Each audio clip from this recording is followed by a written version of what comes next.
सभी भक्तों को मकर संक्रांति की बहुत बहुत शुभकामनाएं। मकर संक्रांति वह पावन और मंगलकारी दिन है जब भगवान सूर्य देव धनु राशि से निकलकर मकर राशि में प्रवेश करते हैं। इस पवित्र घड़ी को उत्तरायण का प्रारंभ माना जाता है, यानी देवताओं का दिन आरंभ होता है और पृथ्वी पर नई ऊर्जा, नई ऊष्मा और नवजीवन का संचार होता है। हमारे प्राचीन शास्त्रों और वेदों में उल्लेख है कि इस दिव्य दिन स्नान, दान, जप, तप और पूजा का अत्यंत विशेष महत्व है। पुराणों में यह भी कहा गया है कि मकर संक्रांति की पावन कथा सुनने मात्र से ही सूर्य देव अत्यंत प्रसन्न होते हैं और श्रद्धालु भक्तों पर अपनी कृपा बरसाते हैं। इस कथा के श्रवण से धन, सुख, समृद्धि में अपार वृद्धि होती है। जीवन से रोग, शोक और बाधाओं से मुक्ति मिलती है और परिवार में सुख, शांति, समृद्धि और एकता सदा बनी रहती है। तो आइए इस पवित्र कथा को प्रारंभ से अंत तक पूरे मनोयोग से सुने। यह कथा है एक ऐसे गांव की जिसका नाम था शांतिपुर। नाम में तो शांति थी, पर उस गांव के एक विशेष घर में माधव और गोपाल नाम के पिता पुत्र के हृदय में बरसों से अशांति का एक भयानक बवंडर थमने का नाम ही नहीं ले रहा था। उनके बीच मौन का एक ऐसा सन्नाटा पसरा हुआ था जो शब्दों से भी अधिक दर्दनाक था। शांतिपुर पवित्र गंगा के किनारे बसा एक छोटा, सुरम्य और हरा भरा गांव था। यहाँ की उपजाऊ धरती काली मिट्टी से भरपूर थी और यहाँ के लोग सीधे साधे, भोले भाले और मेहनती थे। गांव के चारों ओर फैले विशाल खेतों में लहलहाती हरी भरी फसलें हवा के झोंकों में इस प्रकार झूमती थीं, मानो जीवन का एक सुंदर गीत गा रही हों। गेहूं, धान, सरसों और गन्ने के खेत दूर दूर तक फैले हुए थे। पक्षियों की मधुर चहचहाहट, खेतों में काम करते किसानों की आवाजें और बच्चों की किलकारियां गांव को जीवंत बनाए रखती थी। पर माधव के घर में वह जीवन का गीत, वह खुशियों की किलकारी सदियों से मानो खामोश पड़ी थी। उनका घर एक सूने मकान की तरह बन गया था जहां केवल खामोशी और पीड़ा का वास था। माधव एक 70 वर्षीय अनुभवी और समझदार किसान थे। उनकी झुर्रीदार त्वचा धूप, बारिश और मिट्टी की एक लंबी कथा कहती थी। उनके हाथ वर्षों से हल, कुदाल और खुरपी चलाते चलाते खुरदुरे, कठोर और मोटी त्वचा वाले हो चुके थे।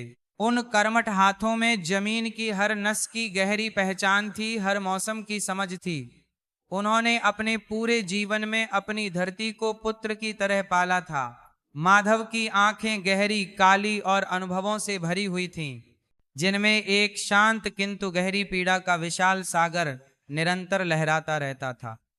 उनकी झुकी हुई कमर, सफेद बालों से भरा सिर और धीमी चाल उनकी उम्र का प्रमाण थी, पर उनका दर्द उनकी उम्र से भी पुराना लगता था।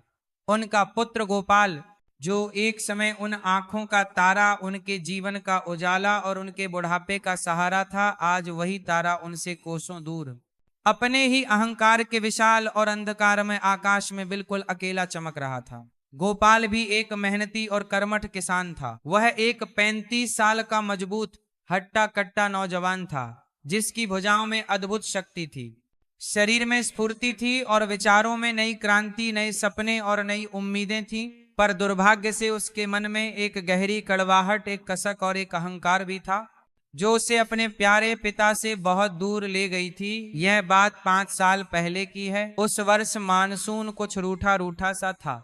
आसमान में बादल तो छाए रहते, पर बारिश बहुत कम हुई। नदी नाले सूखने लगे और खेतों में फसलें प्यास से तड़पने लगी थी। किसानों के चेहरे पर चिंता की लकीरें गहरी होती जा रही थी। गोपाल, जो हमेशा से कुछ नया करने का शौकीन, प्रगतिशील सोच वाला और आधुनिक तरीकों में विश्वास रखने वाला युवक था, एक नई ड्रिप सिंचाई पद्धति आजमाना चाहता था।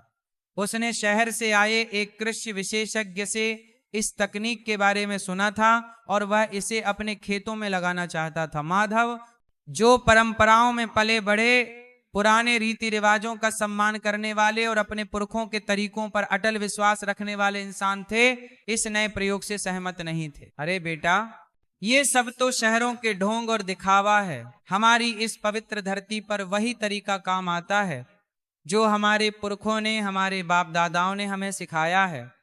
उन्होंने अपने अनुभव से यह ज्ञान हमें दिया है। माधव ने बड़ी सहजता, प्यार और समझदारी से समझाते हुए कहा था पर गोपाल के लिए यह शब्द किसी तीखे जहर से कम नहीं थे। उसकी नसों में गुस्से का खून दौड़ गया। उसे यह लगा कि उसके पिता उस पर विश्वास नहीं करते, उसकी सोच को, उसकी समझ को, उसकी योग्यता को कोई महत्व नहीं देते। उसे लगा कि उसे नकार दिया गया है। आपकी सोच ही पुरानी और घिसी पिटी हो गई है पिताजी। यही तो कारण है कि हम लोग कभी आगे नहीं बढ़ पाते, हम हमेशा पीछे रह जाते हैं। गोपाल ने तीखे स्वर में गुस्से में भरकर पलटवार किया था। उसकी आवाज में कड़वाहट और अपमान का भाव था। उस दिन शब्दों की मर्यादा टूट गई थी, संयम की सीमा लांघ गई थी और रिश्तों की नाजुक डोर भी बुरी तरह से टूट गई थी। अगर तुम्हें मेरी सोच से, मेरे अनुभव से इतनी दिक्कत है, इतनी तकलीफ है, तो जाओ और अपनी सोच से ही अपना जीवन जियो। अब मेरा दरवाजा तुम्हारे लिए हमेशा के लिए बंद है। माधव ने अपने जीवन में पहली बार क्रोध में आहत होकर यह कठोर वाक्य कहा था। उनके भीतर भी अपने बेटे की उस कड़वी बात से, उस अपमान से एक बहुत गहरा घाव लग गया था। उनका दिल टूट गया था। गोपाल ने बिना एक शब्द बोले, बिना पीछे मुड़कर देखे अपना सामान उठाया और गांव के दूसरे छोर पर अपनी एक छोटी सी जमीन के टुकड़े पर एक अलग छोटा सा घर बना लिया। उस दिन के बाद से दोनों के बीच केवल मौन रह गया। तब से 5 लंबे, कठिन और दर्दनाक साल बीत गए थे। वे दोनों एक ही गांव में रहते थे, एक ही बाजार में सब्जी अनाज खरीदने जाते, एक ही खेतों की मेड़ पर, एक ही कुओं पर काम करते। चारों ओर वही लोग, वही परिवेश, पर उनकी आंखें एक दूसरे से कभी नहीं मिलती थी। जब भी वे संयोग से एक दूसरे के पास से गुजरते तो एक असहज, भारी और पीड़ादायक चुप्पी, एक अनदेखी और मजबूत दीवार उनके बीच खड़ी हो जाती। माधव का दिल हर क्षण, हर पल अपने प्यारे बेटे के लिए धड़कता तड़पता रहता। रात में वे अकेले सोते तो गोपाल की यादें उन्हें घेर लेती, पर उनका अहंकार, उनका स्वाभिमान और अपने बेटे की उस दिन की वे कटु बातें उन्हें पास जाने से, माफी मांगने से या बात करने से रोकती थीं। गोपाल भी कम दुखी नहीं था। वह भी अपने पिता को दूर से देखकर गहरी टीस महसूस करता। उसका मन करता कि दौड़कर उनके पास जाए, उनके पैर छुए, उनसे गले मिले, पर फिर तुरंत ही उसके मन में यह प्रश्न उठता, मैं ही क्यों पहले झुक, क्यों मैं ही पहला कदम बढ़ाऊं? गलती तो उनकी थी। यह अहंकार का भाव उसे जकड़ लेता था और वह वापस अपने काम में लग जाता। उसकी माँ, जो इन दोनों के बीच एक सुंदर सेतु का काम करती थी, जो दोनों को प्यार से, समझदारी से समझाती थी, इन सब घटनाओं से पहले ही एक बीमारी के कारण स्वर्ग सिधार चुकी थी।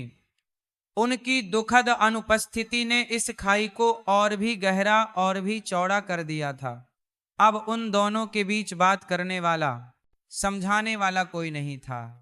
अब फिर से मकर संक्रांति का पावन, मंगलकारी और खुशियों भरा पर्व नजदीक आ रहा था।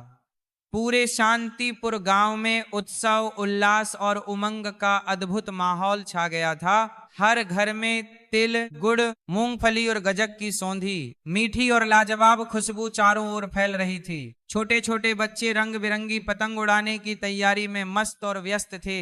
उनकी किलकारियां, उनकी खुशी आसमान को छू रही थी। औरतें अपने घरों को गोबर से लीप पोत कर स्वच्छ और पवित्र कर रही थीं।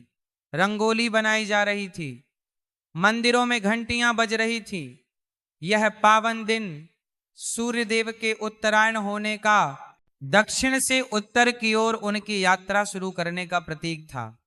जब सूर्यदेव दक्षिण से उत्तर की ओर अपनी दिव्य यात्रा शुरू करते हैं तो यह अंधकार से प्रकाश की ओर, शीतलता से ऊष्मा की ओर, दुख से सुख की ओर यात्रा का प्रतीक बनता है। यह नवीनीकरण का, दान पुण्य का, सद्भावना का और संबंधों में मधुरता लाने का, रिश्तों को जोड़ने का पर्व था। माधव अपने छोटे से मिट्टी के घर की लकड़ी की चौखट पर अकेले बैठे हुए दूर फैले विशाल खेतों को उदास मन से निहार रहे थे। उनकी आंखें सूनी, खाली और बेजान थीं। मकर संक्रांति हर साल आती और चली जाती, पर उनके अपने जीवन में कोई उत्तरायण, कोई बदलाव, कोई खुशी नहीं होती थी। उनका प्यारा बेटा गोपाल उनके घर के सामने से रोज कितनी बार गुजरता, पर कभी एक बार भी पलट कर नहीं देखता, न उनसे बात करता। एक लंबी, गहरी और दर्द भरी आह उनके वृद्ध सीने से निकली। हे राम, हे भगवान, कब तक यह पीड़ा, यह दूरी ऐसे ही चलेगी। उधर गोपाल भी अपने छोटे से खेत में अकेले काम करते हुए बहुत उदास और खिन्न था। चारों ओर मकर संक्रांति का उल्लास, खुशियां और रौनक थी, पर यह सब उसे और भी अधिक खिन्न, परेशान और अकेला कर रहा था। उसके घर में कोई उत्साह नहीं था, कोई सजावट नहीं थी, कोई मनाने वाला नहीं था। वह अपनी पत्नी की असमय मृत्यु के बाद से पूरी तरह अकेला ही रहता था, और पिता से अलग हो जाने के बाद तो उसकी छोटी सी दुनिया और भी अधिक सिमट गई थी, और भी अंधकारमय हो गई थी। उसे अचानक याद आया, बचपन में मकर संक्रांति के दिन उसके पिताजी कैसे सुबह सुबह अंधेरे में ही उसे प्यार से उठाते थे, उसे गर्म कपड़े पहनाते और उसे कंधे पर बैठाकर पवित्र गंगा में स्नान कराने ले जाते थे। फिर घर आकर वे उसे गर्म गर्म तिल गुड़ के लड्डू खिलाते, उसके साथ खेलते और फिर मंदिर ले जाकर सूर्य देव की कथा सुनाते थे। उन सुनहरे दिनों में उनके बीच कितना गहरा प्यार था, कितना अपनापन था। एक तेज कसक उसके दिल में उठी, जिसे उसने तुरंत अपने अहंकार से दबा दिया। नहीं, गलती तो उनकी ही थी, मैं क्यों उन सब पुरानी बातों को याद करूं। मकर संक्रांति की पूर्व संध्या पर, यानी एक दिन पहले शाम के समय, गांव के आदरणीय ठाकुर बाबा, जो गांव के सबसे वृद्ध, ज्ञानी, समझदार और सम्मानित व्यक्ति थे, माधव के घर उनसे मिलने आए। अरे माधव, क्या हुआ भाई, इतनी गहरी उदासी क्यों है चेहरे पर? कल तो मकर संक्रांति का पावन पर्व है, सब लोग खुश हैं, तुम भी खुश हो जाओ। ठाकुर बाबा ने प्यार और चिंता से पूछा। माधव ने धीरे से ठाकुर बाबा की ओर देखा, उनकी थकी हुई आंखों में तुरंत नमी तैर आई। क्या बताऊं बाबा, ये मकर संक्रांति भी एक और साल आ गई है। हर साल आती है और चली जाती है, पर मेरे और मेरे प्यारे बेटे गोपाल के बीच की ये दूरी, ये खाई मिटती ही नहीं, बढ़ती ही जा रही है। ठाकुर बाबा ने उनके कंधे पर अपना बूढ़ा पर गर्म हाथ रखा। माधव देखो, सूर्य देव भी तो हर साल उत्तरायण होते, समय बदलता है, मौसम बदलता है, दिशाएं बदलती हैं, कौन जानता है, शायद इस बार सूर्य देव तुम्हारे जीवन में भी प्रकाश, खुशी और शांति ले आए। उन्होंने एक गहरी लंबी सांस ली। कल सुबह मंदिर में विशेष कथा होगी, पंडित जी बहुत सुंदर कथा सुनाएंगे, तुम जरूर आना। गोपाल भी शायद आए। माधव ने निराशा से सिर झुका लिया। पता नहीं बाबा, वो लड़का तो अब मेरा चेहरा भी नहीं देखना चाहता। अगली सुबह मकर संक्रांति का पवित्र और शुभ दिन था। कड़ाके की, हड्डी जमा देने वाली ठंड थी। सुबह का अंधेरा अभी पूरी तरह से गया नहीं था, कोहरा छाया हुआ था, पर सूर्यदेव की पहली सुनहरी गर्म किरण धरती पर पड़ते ही प्रकृति में, वातावरण में एक नई स्फूर्ति, नई ऊर्जा और नया जीवन भर गया। पक्षी चहचहाने लगे, फूल खिल उठे, गांव के लोग नहा धोकर, नए कपड़े पहनकर टोलियों में पवित्र गंगा स्नान के लिए निकल पड़े। माधव भी अपने पूरे बूढ़े शरीर को गर्म शॉल में समेटते हुए धीमे धीमे कदमों से गंगा की ओर चल पड़े। उनके मन में एक अजीब सी बेचैनी, एक आशा और एक प्रार्थना थी। आज मंदिर में पंडित जी विशेष रूप से सूर्य देव की दिव्य कथा सुनाने वाले थे। गंगा के निर्मल, पवित्र और ठंडे जल में स्नान करके माधव ने अपने तन और मन दोनों को शुद्ध किया।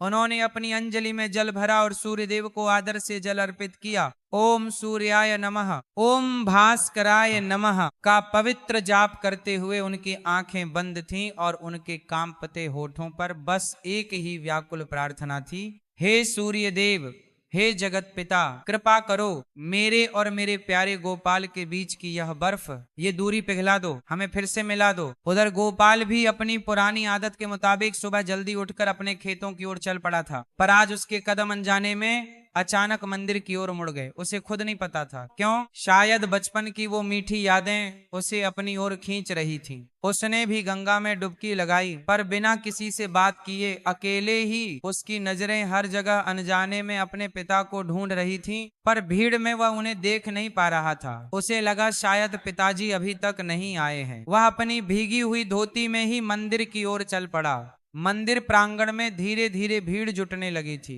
स्त्री, पुरुष, बच्चे, बुजुर्ग सभी मकर संक्रांति की कथा सुनने आ रहे थे। मंदिर में धूप, दीप और घंटियों की मधुर ध्वनि गूंज रही थी। पंडित जी, जिन्हें पूरा गांव आदर से ज्ञानी बाबा कहता था, अपने आसन पर विराजमान हो चुके थे। उन्होंने गंगा जल का छिड़काव करके पूरे वातावरण को और भी अधिक पवित्र और दिव्य बना दिया। फिर उन्होंने अपनी गंभीर, मधुर और प्रभावशाली वाणी में कथा आरंभ की। माधव मंदिर के एक कोने में चुपचाप बैठे हुए थे। उनकी गहरी आंखें मंदिर की छत की ओर लगी थीं, जैसे ईश्वर से, भगवान से कोई उत्तर, कोई संकेत ढूंढ रहे हो। गोपाल भी मंदिर में आया और भीड़ में सबसे पीछे एक पुराने पत्थर के खंभे के सहारे बैठ गया। उसकी बेचैन नजरें मंदिर में हर चेहरे को, हर व्यक्ति को टटोल रही थीं, पर उसने जानबूझकर अपने अहंकार से माधव की ओर सीधे नहीं देखा। पंडित जी ने अपनी दिव्य कथा इस प्रकार शुरू की। आज मकर संक्रांति का अत्यंत पावन, मंगलकारी और शुभ पर्व है। आज के इस दिव्य दिन भगवान सूर्य देव दक्षिणायन से उत्तरायण की ओर प्रस्थान करते हैं। यह केवल दिशा का या मौसम का परिवर्तन नहीं है, यह एक गहन, गूढ़ और महत्वपूर्ण आध्यात्मिक संदेश है। ये हमारे जीवन का मार्गदर्शन है। मेरे प्यारे भक्तों, गोपाल ने शुरुआत में अनमने भाव से, बोरियत से सुना। उसे लगा कि यह सब तो पुरानी घिसी पिटी बातें हैं, इन सब का उसके जीवन से क्या लेना देना। पंडित जी ने आगे बड़े प्रेम और गंभीरता से समझाया। सूर्यदेव क्या करते हैं? वह बिना किसी भेदभाव के, बिना किसी पक्षपात के सबको समान रूप से अपना प्रकाश, अपनी गर्मी, अपनी ऊर्जा देते हैं। वह अंधकार का पूर्ण रूप से नाश करते हैं, जीवन को अपार ऊर्जा देते हैं, वनस्पतियों को, फसलों को पोषण और जीवन देते हैं। वह किसी से नहीं पूछते कि तुम अमीर हो या गरीब, ब्राह्मण हो या शूद्र, राजा हो या रंक, मेरे दोस्त हो या मेरे दुश्मन। उनका पवित्र प्रकाश तो सब पर एक समान रूप से पड़ता है। गोपाल के कानों में ये शब्द पड़े, बिना किसी भेदभाव के, और उसे अचानक अपने पिता की याद आ गई। क्या उसके पिता ने भी उसके साथ कभी कोई भेदभाव किया था? नहीं, बिल्कुल नहीं। वे तो बस अपनी पुरानी परंपरागत सोच पर थोड़ा अड़े हुए थे, पर उन्होंने तो हमेशा उसे प्यार ही दिया था। जब सूर्य देव उत्तरायण होते हैं, पंडित जी ने आगे कहा, तब वे शीतलता, ठंड, अंधकार को पीछे छोड़कर ऊष्मा, गर्मी और प्रकाश की ओर बढ़ते हैं। ये हमें ये महत्वपूर्ण शिक्षा देता है कि जीवन में कभी कभी हमें भी अपने शीतल यानी ठंडे पड़ गए रिश्तों को, जो दूरियों से जम गए हैं, उन्हें गर्माहट, प्रेम और स्नेह देना चाहिए। हमें अपने मन की दक्षिणायन सोच को, जहां हम केवल और केवल अपने सुख दुख, अपनी समस्याएं देखते हैं, उससे छोड़कर उत्तरायण होना चाहिए, जहां हम दूसरों की खुशी, दूसरों के दर्द को, उनकी भावनाओं को भी समझते हैं और महसूस करते हैं। पंडित जी की वाणी में गहरा भाव, सच्चाई और प्रेम। माधव की वृद्ध आंखों में आंसू आ गए। वह मन ही मन बार बार प्रार्थना करने लगे, हे भगवान, क्या मेरा गोपाल भी ये सब सुन रहा होगा? क्या वह इन बातों को समझ रहा होगा? गोपाल के मन में धीरे धीरे एक बेचैनी, एक अजीब सा एहसास होने लगा। पंडित जी के शब्द तीखे तीर की तरह उसके हृदय में गहराई तक चुभ रहे थे, सीधे उसकी आत्मा को छू रहे थे। उसे बचपन की यादें एक एक करके याद आने लगीं। वह याद करने लगा कि कैसे उसके पिता प्यार से उसे अपने कंधे पर बैठाकर पूरे गांव में घूमते थे, उसे मेले में ले जाते थे। एक बार जब वह बुखार से बीमार पड़ा था, तो माधव ने पूरी रात बिना एक पल सोए जागकर उसकी सेवा की थी। उन सुनहरे दिनों में कहाँ कोई भेदभाव था। पंडित जी ने अपनी पावन कथा को और आगे बढ़ाया। यह उत्तरायण हमें त्याग, निस्वार्थता सिखाता है। सूर्यदेव बिना किसी अपेक्षा के अपना सर्वस्व, अपनी पूरी ऊर्जा लुटाते रहते। वे कभी कुछ वापस नहीं मांगते। रिश्तों में भी हमें यही त्याग, यही निस्वार्थ भाव अपनाना चाहिए। अहंकार, क्रोध, ईर्ष्या, द्वेष, ये सब हमारे मन के घोर अंधकार हैं। जैसे सूर्य अपनी किरणों से इन अंधकारों को मिटा देते हैं, वैसे ही हमें भी अपने अहंकार की लंबी रात्रि को छोड़कर क्षमा और प्रेम के सूर्योदय की ओर बढ़ना चाहिए। अहंकार। गोपाल के मन में यह एक शब्द जोर से गूंज उठा। क्या यह बिल्कुल सच नहीं था? उसका अपना अहंकार, उसका स्वाभिमान ही तो था जो उसे अपने बूढ़े पिता के पास जाने से, उनसे बात करने से रोक रहा था। उसने सोचा था, मैं क्यों पहले झुकूं? गलती तो उनकी थी, पर क्या गलती केवल और केवल उनकी ही थी? क्या उसका वह गुस्सा, उसका कठोर जवाब, उसकी जिद कम बड़ी गलती थी? उसने अपने पिता के पूरे जीवन भर के त्याग, प्यार और मेहनत को एक क्षण के गुस्से में भुला दिया था। गोपाल की आंखों में अचानक नमी आ गई। उसे एक और याद आई। जब उसकी प्यारी पत्नी की मृत्यु हो गई थी और वह पूरी तरह टूट गया था, बिल्कुल अकेला हो गया था, तब माधव ने ही उसे मजबूती से संभाला था। उन्होंने ही उसे समझाया था कि जीवन में आगे बढ़ना होता है, चाहे कितने भी बड़े कष्ट क्यों ना आए। वह तब भी तो उसके पिता थे, उसके गुरु थे, उसके मार्गदर्शक थे। पंडित जी ने आगे कहा, मकर संक्रांति पर तिल और गुड़ का दान क्यों किया जाता है? तिल में तेल होता है जो चिकना, मुलायम और प्रेम का प्रतीक है। गुड़ मिठास का, मधुरता का प्रतीक है। इसलिए हमें अपने सभी रिश्तों में प्रेम और मिठास घोलनी चाहिए। कड़वाहट को, द्वेष को पूरी तरह त्याग देना चाहिए। जैसे सूर्य बिना किसी भेदभाव के सबको प्रकाश देता है, वैसे ही रिश्तों में भी हमें बिना किसी शर्त के निस्वार्थ प्रेम बांटना चाहिए। गोपाल की आंखों से अब आंसू धीरे धीरे छलकने लगे थे। वह जोर जोर से रोना चाहता था, चीखना चाहता था, पर उसने किसी तरह खुद को संभाला। उसे अब साफ साफ समझ आ रहा था कि उसने कितना कीमती समय बेकार में, व्यर्थ में गंवा दिया। कितनी सारी खुशियां अपने हाथों से खो दी। अपने मूर्खतापूर्ण अहंकार की वजह से उसका पिता, जो अपने बुढ़ापे में उसके सहारे का, उसके प्यार का हकदार था, वह बिल्कुल अकेला उदास जीवन जी रहा था। माधव की कमर अब और अधिक झुक गई थी। उनके बालों में चांदी की तरह सफेदी पूरी तरह उतर चुकी थी। चेहरे पर गहरी लंबी झुर्रियां पड़ गई। ये सब बदलाव गोपाल ने कब ध्यान से देखे थे? वह तो हमेशा अपनी आंखों पर अहंकार की मोटी पट्टी बांधे घूमता रहा था। नहीं, अब बिल्कुल नहीं, अब और देरी नहीं। गोपाल के मन में एक दृढ़ पक्का निश्चय उभर आया। उसकी सांसें तेज हो गईं, दिल जोर जोर से धड़कने लगा। उसे अभी इसी क्षण अपने पिता को देखना था। उसने भीड़ में अपनी नजरों को तेजी से इधर उधर दौड़ाया और फिर उसकी आंखें माधव पर पड़ी। माधव, जो कथा सुनते सुनते अपने पुराने कपड़े के आंचल से चुपचाप आंसू पोंछ रहे थे, उनके चेहरे पर वही पुरानी गहरी पीड़ा स्पष्ट रूप से झलक रही थी। वह कितने कमजोर, कितने बूढ़े दिख रहे थे। गोपाल का दिल जोर से चीत्कार करके दर्द से कराह कर उठा। यह मैंने क्या किया? मैंने अपने पिता को कितना दर्द दिया।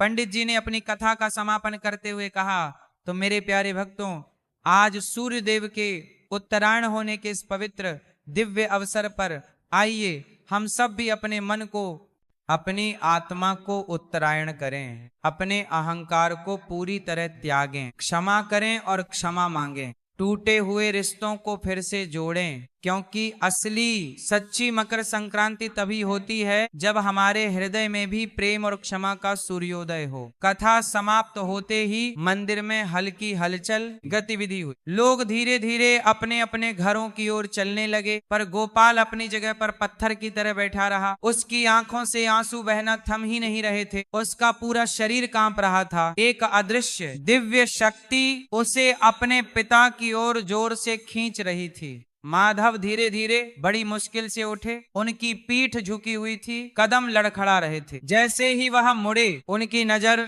संयोग से गोपाल पर पड़ी। एक छोटे से पल के लिए उन दोनों की आंखें मिली। माधव की आंखों में सदियों की प्रतीक्षा, असीम प्यार और अब एक हल्की सी कांपती उम्मीद की चमक भी थी। पर वे कुछ बोल नहीं पाए, बस खामोशी से देखते रहे। गोपाल ने एक बहुत लंबी गहरी सांस ली, अपने आंसुओं को हाथ से पोंछा और अपने स्थान से उठ खड़ा हुआ। उसके अंदर का सारा अहंकार पूरी तरह पिघल चुका था। जैसे सर्दियों की बर्फ सूरज की गर्म रोशनी में पिघल जाती है। उसकी आंखें लाल थीं, सूजी हुई थीं, पर उनमें अब कोई कड़वाहट, कोई क्रोध नहीं था। केवल गहरा पश्चाताप और शुद्ध प्रेम था। गोपाल धीरे धीरे कांपते कदमों से अपने पिता की ओर बढ़ने लगा। उसके कदम बहुत भारी थे, जैसे पत्थर बंधे हों, पर उसका दिल हल्का, बहुत हल्का होता जा रहा था। मंदिर में कुछ लोग अभी भी मौजूद थे, जिन्होंने गोपाल को अपने पिता की ओर बढ़ते हुए देखा। गांव के कुछ बड़े बुजुर्गों की आंखें भी नम हो गईं। वे सब जानते थे इन पिता पुत्र के बीच क्या हुआ था, और यह दृश्य उन सबको भावुक कर गया।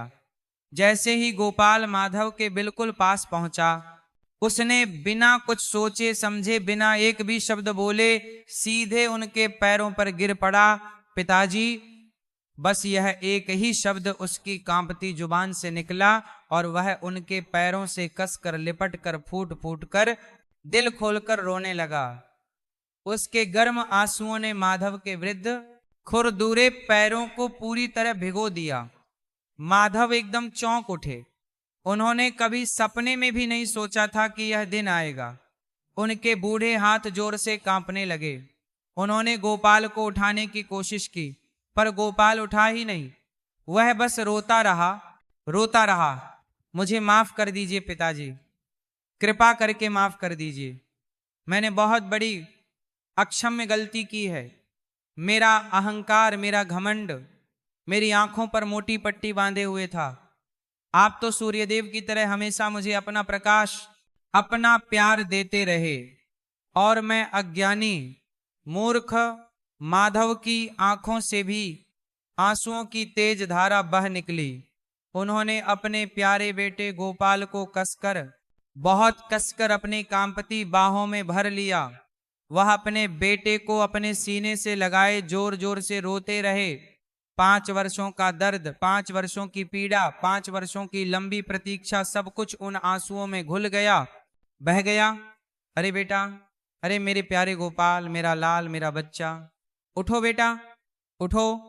कोई भी पिता अपने बेटे से, अपनी संतान से लंबे समय तक नाराज नहीं रह सकता। मैं तो कब से इस पल का, इस क्षण का इंतजार कर रहा था। उन दोनों का हृदय स्पर्शी मिलन देखकर मंदिर में मौजूद हर एक व्यक्ति की आंख नम हो गई। कुछ स्त्रियां अपनी रंगीन साड़ी के पल्लू से आंसू पोंछ रही थीं। बच्चे भी चुपचाप यह दृश्य देख रहे थे। ज्ञानी बाबा ने एक गहरी संतुष्ट सांस ली और अपने हाथ श्रद्धा से जोड़ लिए। आज सही मायने में असली मकर संक्रांति हुई है। आज 2 टूटे हृदयों का उत्तरायण हुआ है। धन्य हो सूर्यदेव। माधव ने अपने दोनों हाथों से गोपाल का आंसुओं से भीगा चेहरा पकड़ लिया।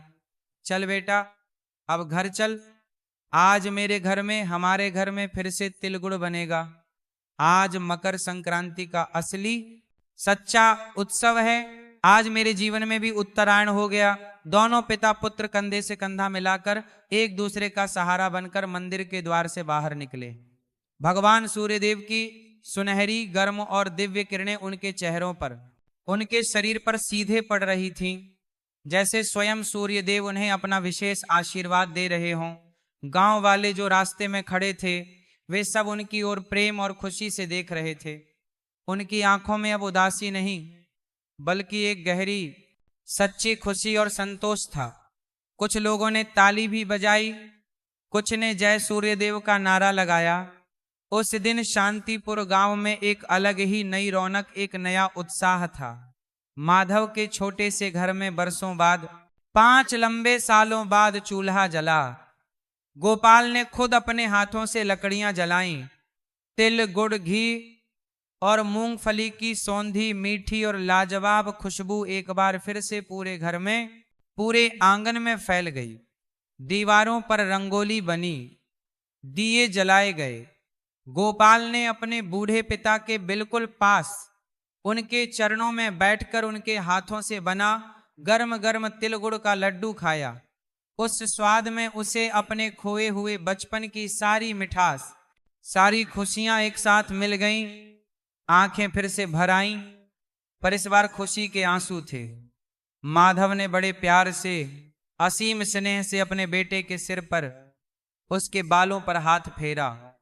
उनकी थकी हुई पुरानी आंखों में अब केवल और केवल शुद्ध प्रेम, गहरी संतुष्टि और अपार शांति थी। उनका चेहरा खिल उठा था। वर्षों की झुर्रियां भी मानो खुशी से मुस्कुरा रही थीं। बेटा, आज मैं सच में धन्य हो गया। आज मेरी मकर संक्रांति पूरी हुई। आज मेरे जीवन में सच्चा सूर्योदय हुआ। पिताजी, मैं बहुत शर्मिंदा हूं। इतने साल बर्बाद कर दिए। अब मैं कभी आपको अकेला नहीं छोड़ूंगा। अब हम हमेशा साथ रहेंगे। उस पावन दिन से माधव और गोपाल फिर कभी भी अलग नहीं हुए। उनकी दूरी, उनकी खाई पूरी तरह से मिट गई। गोपाल ने अपने पिता के गहरे अनुभव, उनके पुराने ज्ञान और अपने नए आधुनिक विचारों को, अपनी तकनीकों को मिलाकर खेती में बिल्कुल नए और सफल आयाम स्थापित किए। उनके खेत गांव में सबसे अच्छे हो गए। उसने यह सीखा कि अनुभव भी उतना ही महत्वपूर्ण और कीमती है जितना नवाचार और आधुनिकता। और वृद्ध माधव ने भी अपने समझदार बेटे से यह महत्वपूर्ण पाठ सीखा कि परिवर्तन को स्वीकार करना, नए विचारों को सुनना भी जीवन का एक अनिवार्य और जरूरी हिस्सा है। दोनों ने एक दूसरे से सीखा, दोनों ने एक दूसरे को समझा।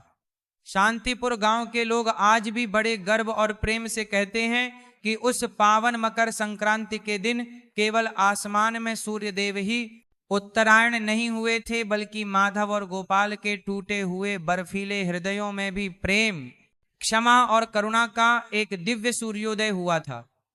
वह दिन सिर्फ एक त्योहार नहीं था, वह एक चमत्कार था। यह पावन कथा आज भी पूरे शांतिपुर गांव में बड़े आदर, श्रद्धा और प्रेम से सुनाई जाती है। यह कथा हम सबको यह महत्वपूर्ण संदेश देती है कि अहंकार को पूरी तरह छोड़कर, क्रोध को त्याग कर रिश्तों में आगे बढ़ना, क्षमा करना ही जीवन का सच्चा प्रकाश है। ये कथा सिखाती है कि रिश्तों की गर्माहट, प्रेम की ऊष्मा ही हमें जीवन की हर शीतलता से, हर कठिनाई से बचा सकती है।